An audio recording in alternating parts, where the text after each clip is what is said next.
evening, everybody. I'm a little bit less enthusiastic than the scary voice of Dwight waking me up at 7:30. Dwight is, I tell you, when he's like, he'd be a great announcer someplace. He would really. Oh yeah, well, we're gonna get Dwight into sports announcing. It's gonna be awesome.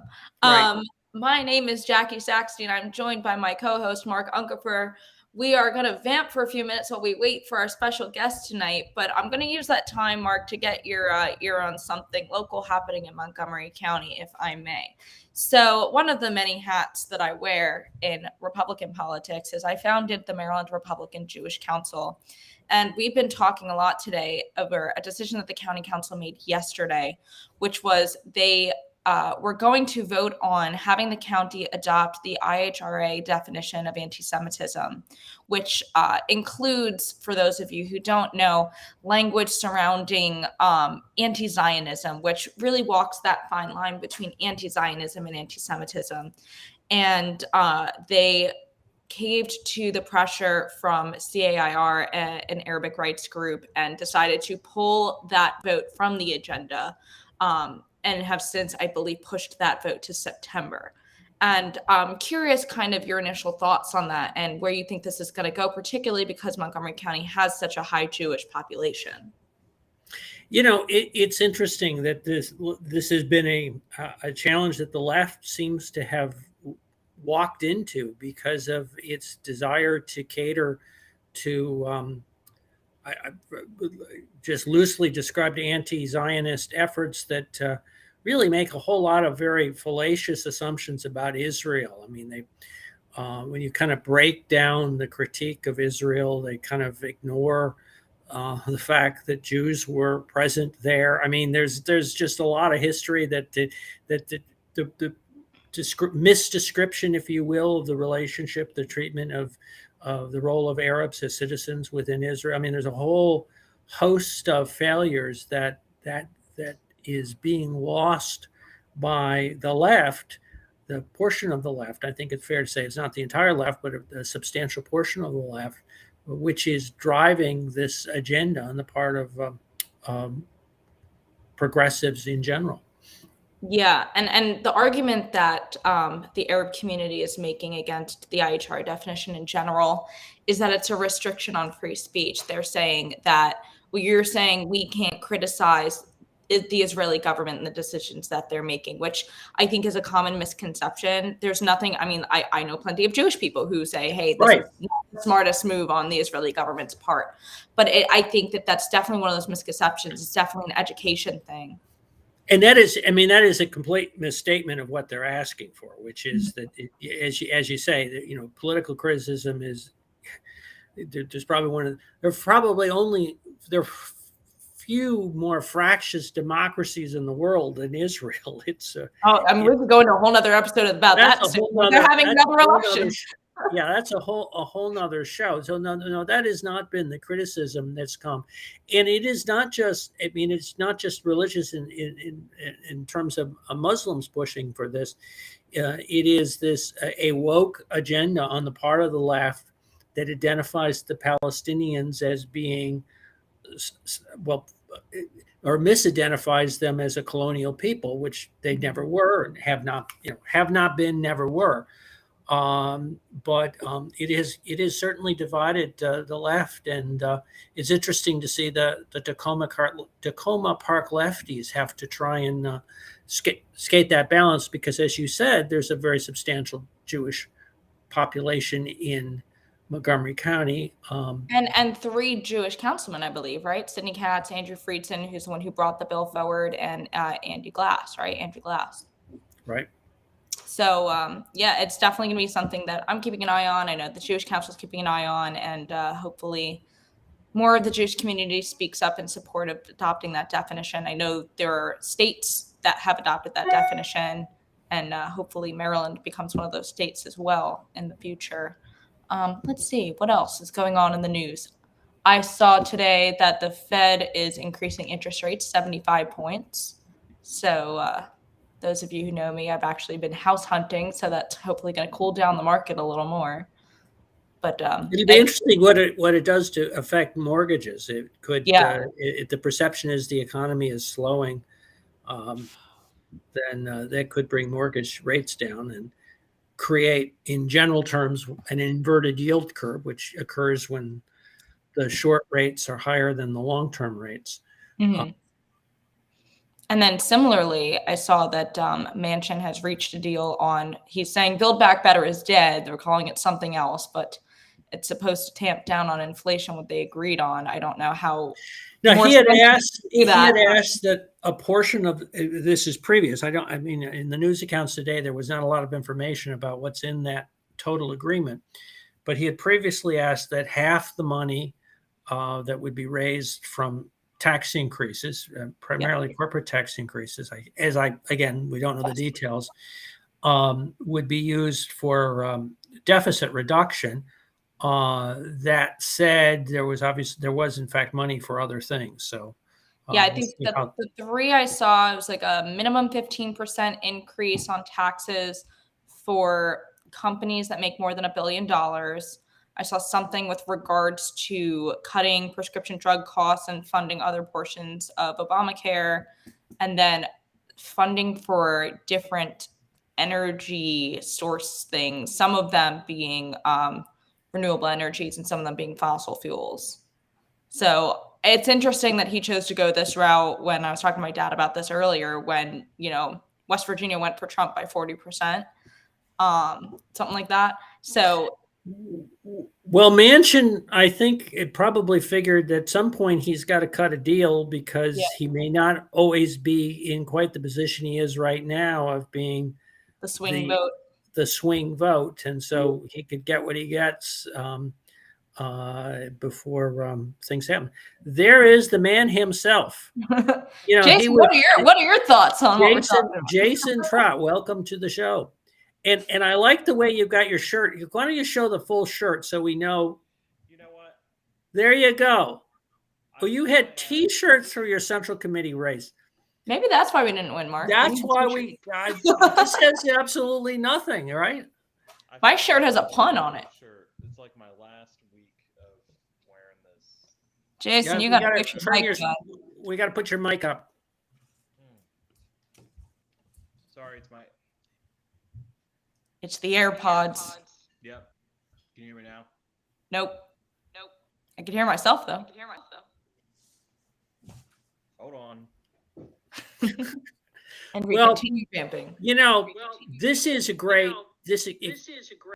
I'm gonna mute him. Hold on. Okay. Yeah. Can you mute him? Yep. How'd that do? So that's great. So this is one way to get a news coverage of the show. Is what we'll do is put a press release out that Jason Trott walked off the show. And I'm thinking Bethesda Beat should cover this, and there should be outtakes from the show, and we should, get maximum amount of publicity for this. Welcome back, Jason. Good. How's that? Can you hear me now? Yes, that's better. Cool. All right. So, Jason, you are joining us today in your capacity as an Anne Arundel Central Committee member and a candidate for Register of Wills, right? With the last time we talked to you. No? Last time you talked to me, I was a candidate for Clerk of the Court. Of the Court. Then I withdrew from the race, did Central Committee only. That's it. Well, good. All right. Well, so tell us a little bit about what's going on in Anne Arundel County, right? So it looks like, I think last I checked, Jessica Hare was in the lead for county executive. She's winning. I'm not beating around the bush. I mean, I think she won the election.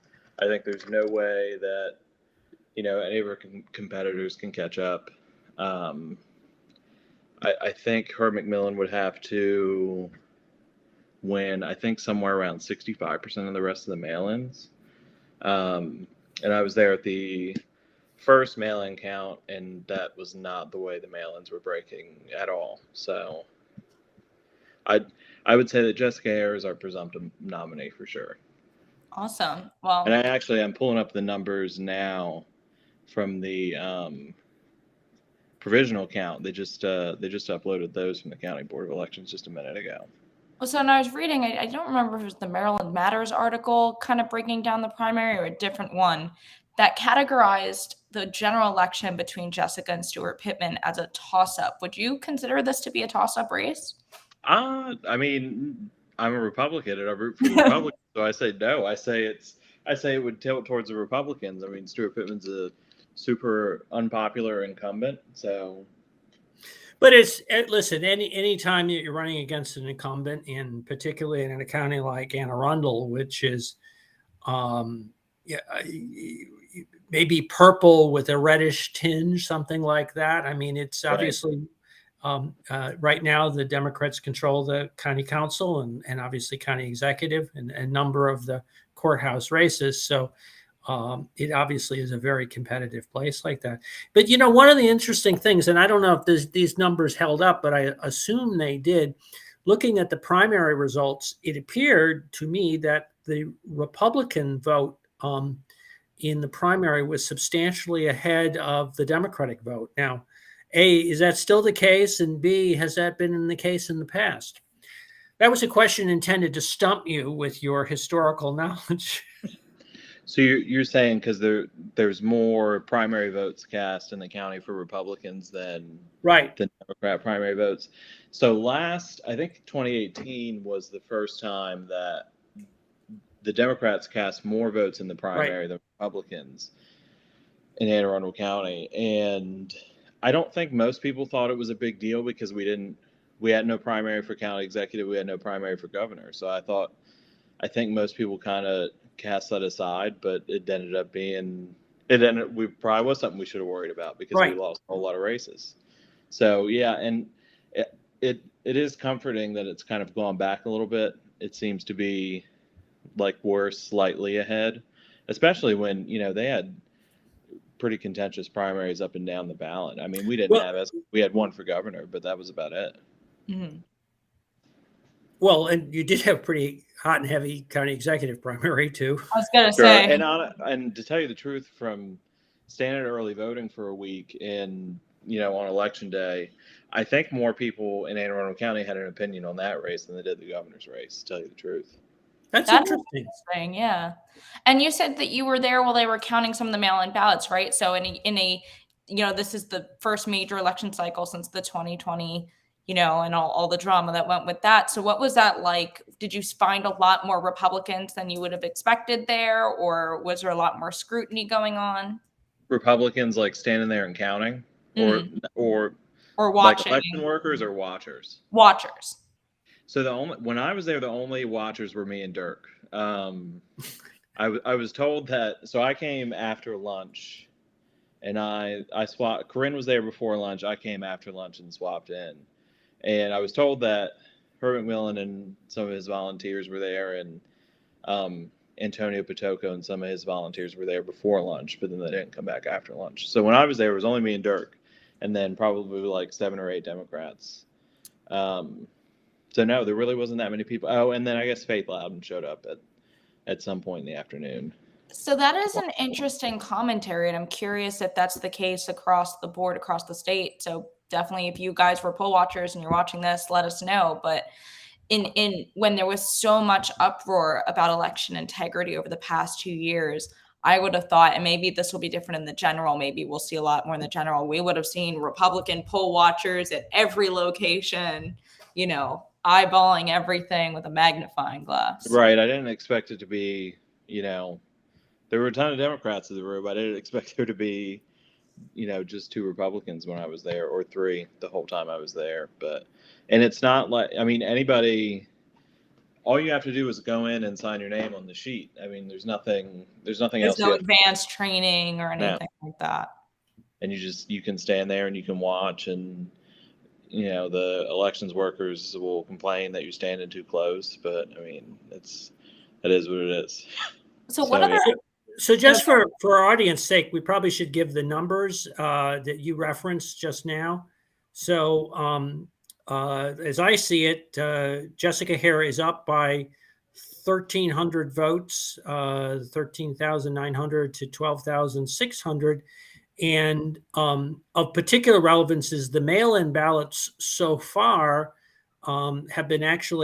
she's picked up essentially 500 votes from that. So yeah, and I think Today they counted the provisional ballots, and I think that I don't like how here on the website, I'm looking at that right now, they lumped in mail-in and provisionals together, but it looks like after counting the provisionals today, it widened even more. So I think that one's baked in, but you know, we can count every vote. We got till Friday to count every vote, but Well, Right. you I think mentioned Jessica is going to win. you mentioned that you were out there during early voting as well at some of the polling places.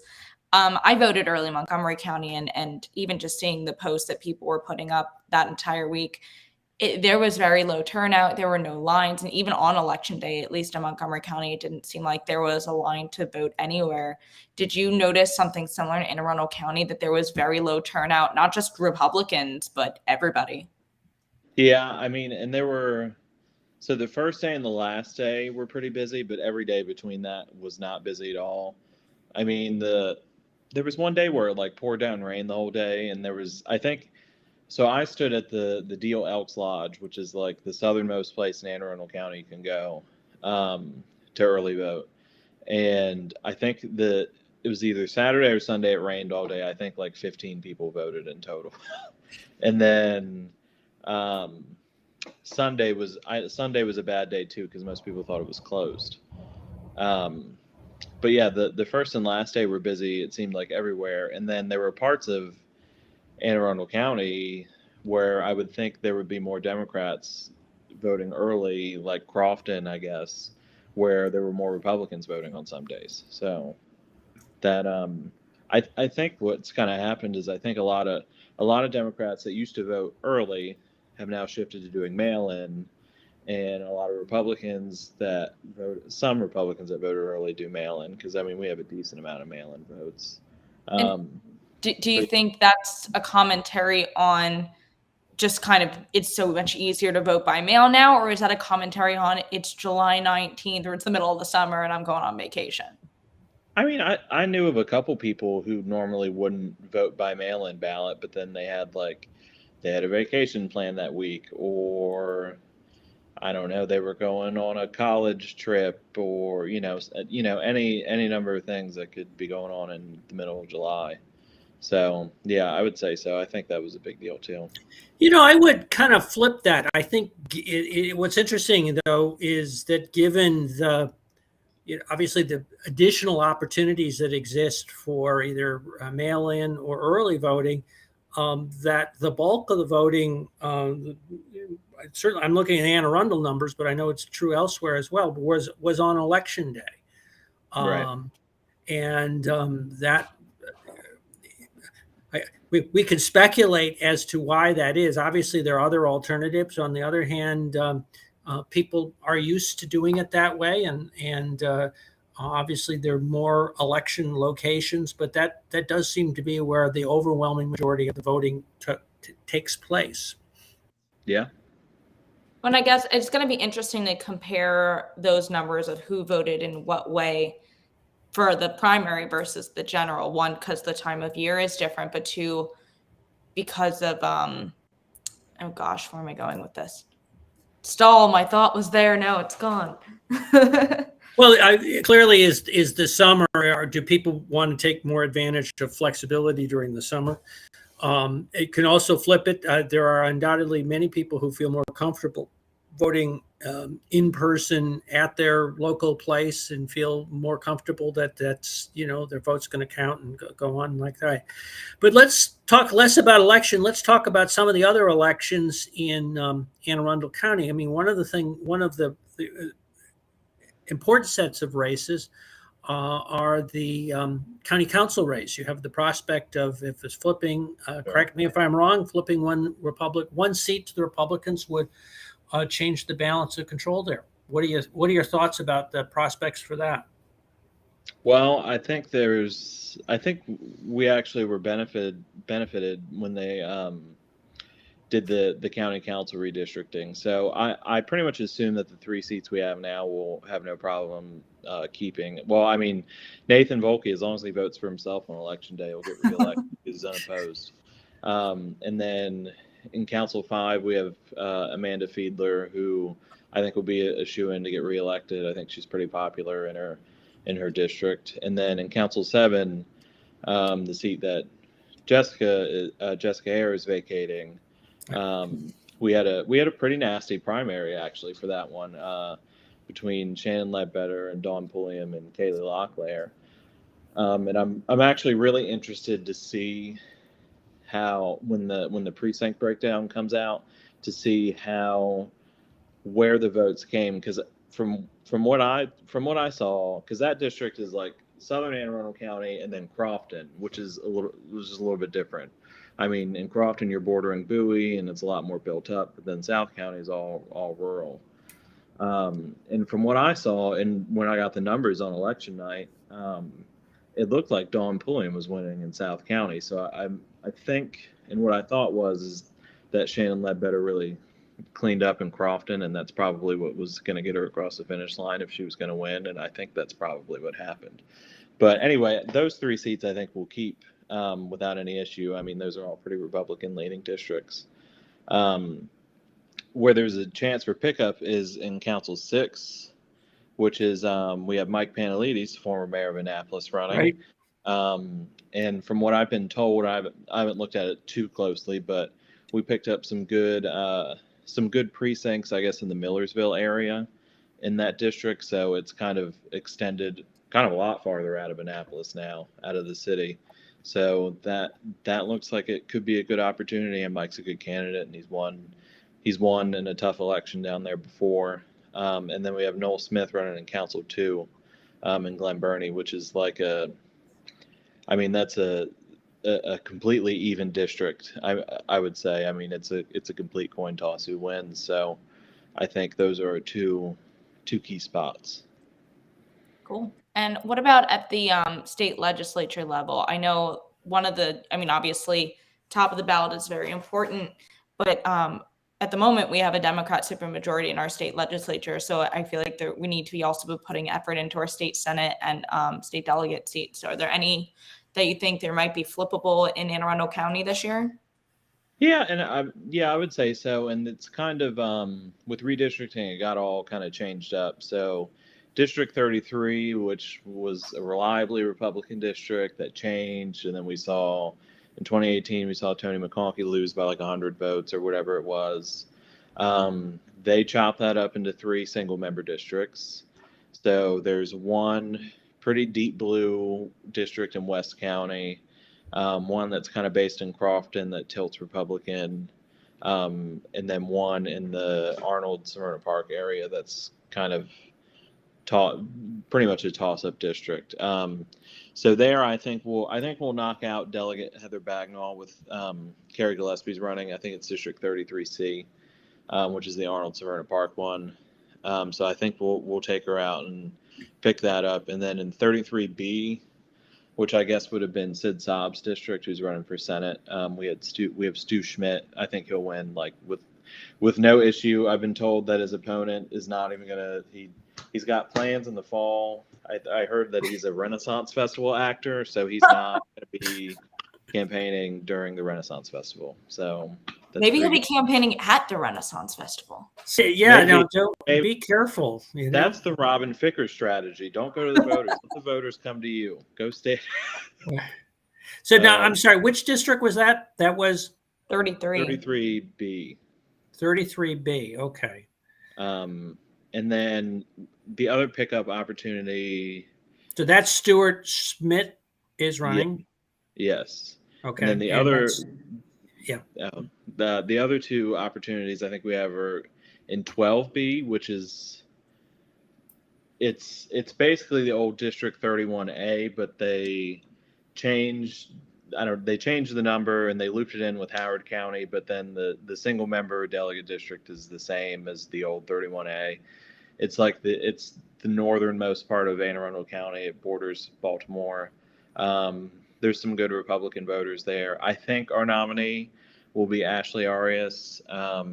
Last I checked the numbers that came in today, she was still winning after the provisional count, but I think it got a little bit. That is a real nip and tuck race. It looks like it'll go down to, I guess, Friday. Right now, Arias has That was one of the strangest things I've ever seen, because when I was at the first canvass, they gave us the printed out reports, and then I looked at that race because somebody was asking me about it. I looked at that race, and I was like, it said 0. It said there were 0 votes in that whole district after the first count. So I asked the Board of Election members, and they had the same question. And apparently, they grouped all the ballots by precinct, and then if the precinct had like an extremely small amount of mail-in ballots, like 10, something like that, they held it for the last canvass instead of the first one.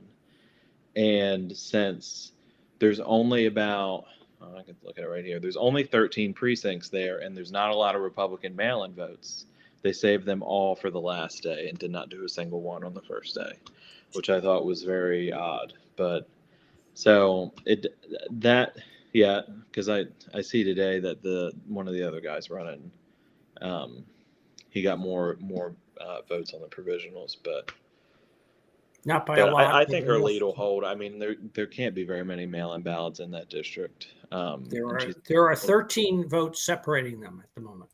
Yeah. So we'll see on Friday what goes on, and then the other one I'd mention is 30A, which is Annapolis. It seems like forever ago, but we just lost one of the seats in the Annapolis district last election cycle, so it's not. People kind of seem to think it's impossible, but we've held a seat in Annapolis for like the past 20 years up until 2018. So, and Doug Rathels, he's a good candidate, so he needs a fire. Now, that was another tight primary, although it does look like Doug is ahead there, but well, that one is two candidates. Both of them win. Oh, there's 2, so they're both going. I'm sorry. Yeah. Yep. It's a 2-seat district. Sorry. And then I saw also you guys had a 4-way Republican primary for sheriff. I don't know. We did. I gotta ask you at the down ballot races because we didn't have a Republican candidate for sheriff, so I'm living vicariously through you. Race for any amount of time. So yeah, for the sheriff, I don't know. I mean, a bunch of crazy guys decided to run for sheriff. I mean, no. Be careful that you just said that. No. We're gonna have to go back and clip that out. Go ahead. Go ahead. But yeah, Jim. Sorry, I don't want to make you self-conscious, Jason. Jim Fredericks won by like a ton. I mean, he's the incumbent sheriff. He's done a good job. So that I never really thought was going to be a contested race.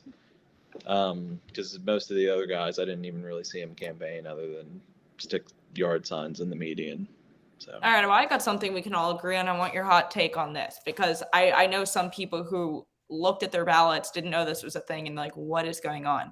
The Democratic Central Committees have a rule that says that only 50% of their Central Committee can be made up of any given gender. Although they don't know what a woman is, so I don't know how they figured that out. So you can see it on the elections pages, and it says so-and-so's name, and then male or female in parentheses. Hot take, go. Reactions. I think it's a little goofy, but I mean, I guess they can do whatever they can create. Cut the tape. We did. I didn't mean cut the tape literally. Big media's coming after us. Sorry, I was flipping back and forth between tabs. I didn't know that was. We're being censored in real time. Yeah, I don't know. That's kind of a weird rule. Because I don't know if we still have this on our Central Committee, but I mean, I understand it's to it's to have more gender diversity on the Central Committee, but our Central Committee last time, we didn't do that, and we had more women than men on it for I don't see Republicans ever doing that. Like, Well, they also have the rule where if you identify as non-binary, you can also be on the ballot as non-binary. And so the thing is that, like, I don't know, if I look in Anne Arundel County and like one of these districts, it says vote up to 4, then that means two males can win and 2 females can win. But if you're non-binary and you're listed on the ballot as non-binary, you can basically, for the purpose of the election, you count as a male or female. So if you identify as non-binary and you run for Central Committee, you get this huge built-in advantage because I thought it was if you're non-binary, you get on no matter what. You just win. I mean, kind of. I mean, that is kind of what unless you do horribly and you finish in last place. But and that's the weird thing too, is that if you pick 4 and there's 5 people running and the three men finish in the top 3 and the 2 women finish in the bottom 2, the man who was in third doesn't get elected even though he has the third most votes. So I don't know. That's a confusing thing. I'm glad I'm not a Democrat. I guess one way is to look at it, as you mentioned, there are many central committees where there are more women, at least among Republicans, there are more women. I think that we were just talking in Montgomery County, that will be the case. That this approach the Democrats have is perhaps a discrimination against women who might otherwise be able to have majority on their central committees. Well, I was going to say there's nothing stopping Republicans from electing an all-woman central committee. I mean, or appointing, or so. Right. Yeah, I think that kind of handcuffs you, kind of for no reason. Yeah, and unnecessarily could discount a lot of people who are very qualified or have a lot of good ideas to bring to the table. And also begs the question, are they going to try to do this at a higher level that obviously they can't affect what we do in our primaries, but they're saying, we're going to make sure 50% of our county council nominees have to be women, or I don't know. They did it on Survivor. 50% of the contestants have to be. Yeah, that's interesting. I never people of color. I never thought about it going up to anything beyond Central Committee. So that is kind of an interesting thought. I wonder if they would even be allowed to do that. Well, they do it at the national. Allowed to do it for Central Committee.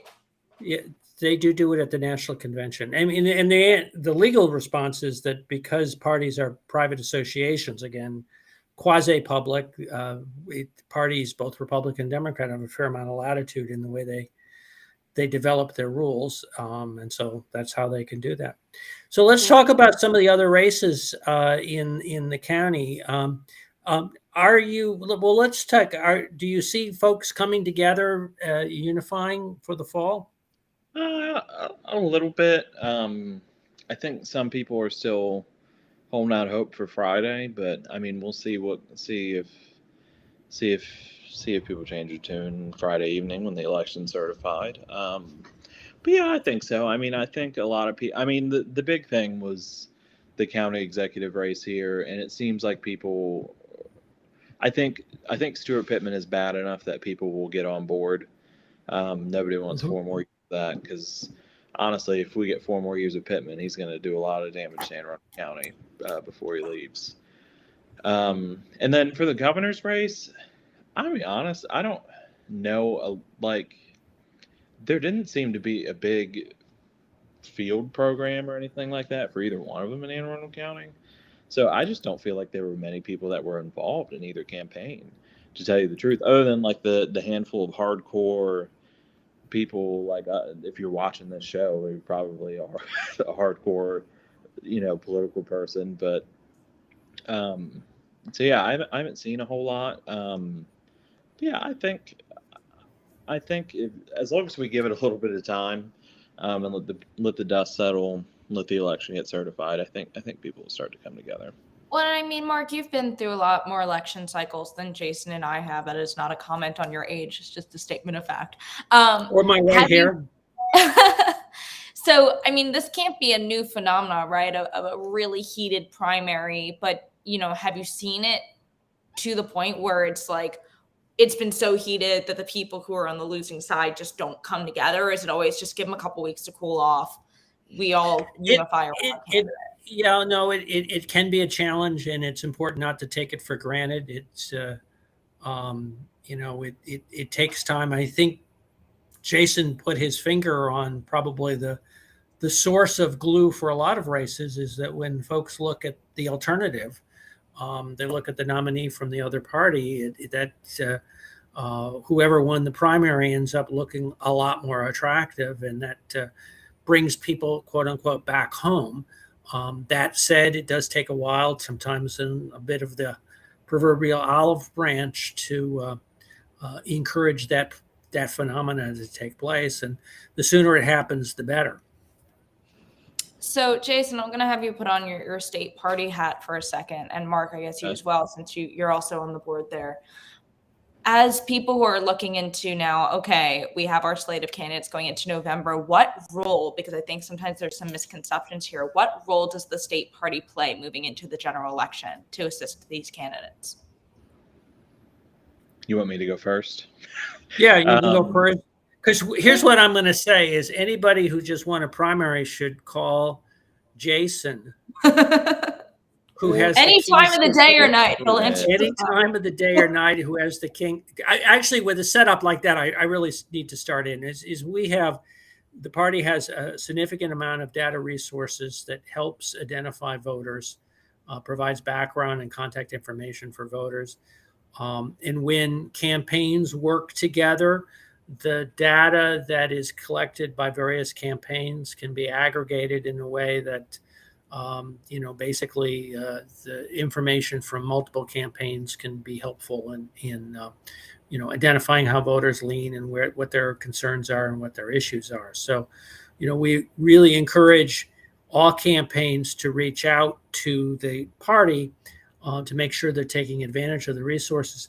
During the primary, where there were contested primaries, there was a practice that the data that campaigns collected was kept separate from everybody else, because obviously the campaigns didn't want to share information and it wouldn't be appropriate to do that. Going into the fall, there's this team component, which allows for more sharing of information. And again, a collective campaign effort that we encourage people to take advantage of. Jason, have I said everything I need to say?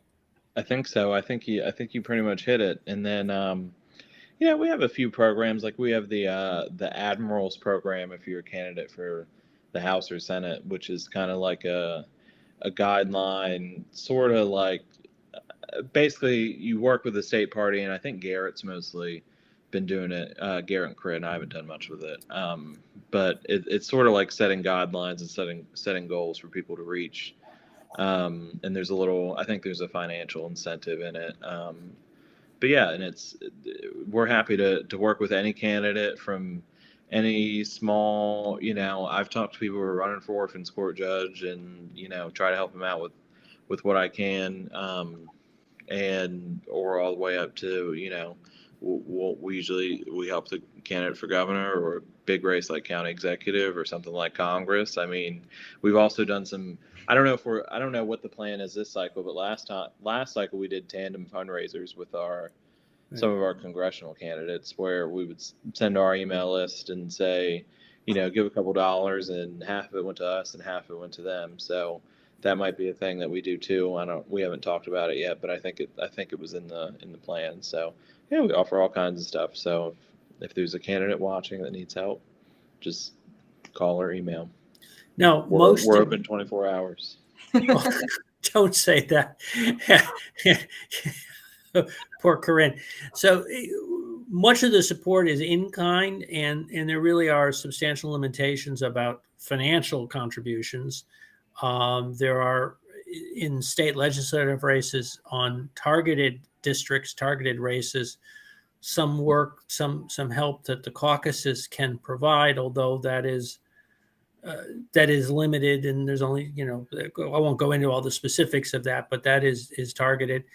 And under Maryland campaign finance laws, there are vehicles that the state party can avail itself legally to collect money. That said, it's really been the campaigns themselves that have taken the responsibility. So it was the Hogan fundraising team in 2014 and 2018 that raised money for their own accounts, and then also supplemented that by raising additional funds for essentially party-sponsored account. But the impetus really came from the campaigns themselves. Mm-hmm. Yes. So cool. So as we come up on the last couple of minutes, Jason, is there anything else you want to leave us with as parting words? Who's going to be the nominee for Democrat county executive in Montgomery County. Every time I look on this by website, like 100 and something look on this votes right website, now, it's it's David changing. Blair. It's like 2018 all over again. Oh, is it Blair? Did that Right flip now, back? he's got a slim lead. I mean, I'll check it again in real time. Let me go back. It had flipped. It had slipped to anyway. Let's see. I checked it a couple hours ago. Let's see.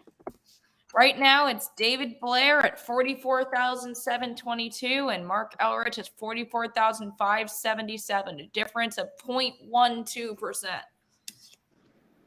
Every time I look at that thing, it's changing. So there we go. There's a little bit of Montgomery County. And that what's interesting about that is how shall I say, because it's flipped back and forth, it has sort of been the counterexample to the idea that normally the sort of trends continue from sort of one voting method to another. So we'll see what happens there. Yeah, it's definitely going to be interesting. I mean, I thought for sure, although I guess I'm biased as a Republican, that people were so pissed off with the job that Elrich did during the pandemic that they would have gotten him way out of here. But I think any of those 150 people who had buyer's remorse from 2018 might have flipped their tune this time. Yeah. Well, I guess it depends on who you are, because I'm thinking about that Maryland Matters article you brought up earlier, and they were like, "Elrich did great during COVID," and I'm like, right. "Really?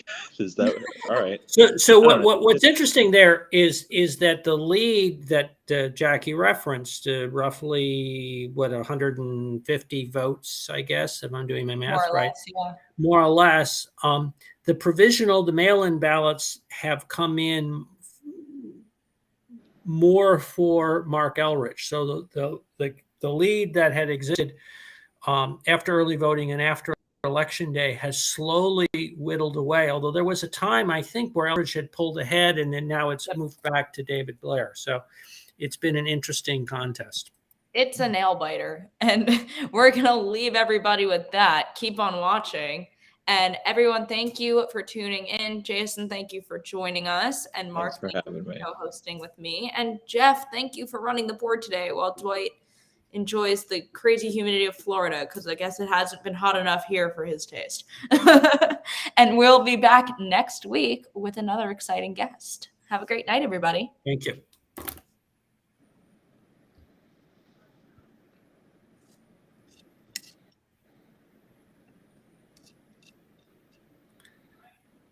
Hold on.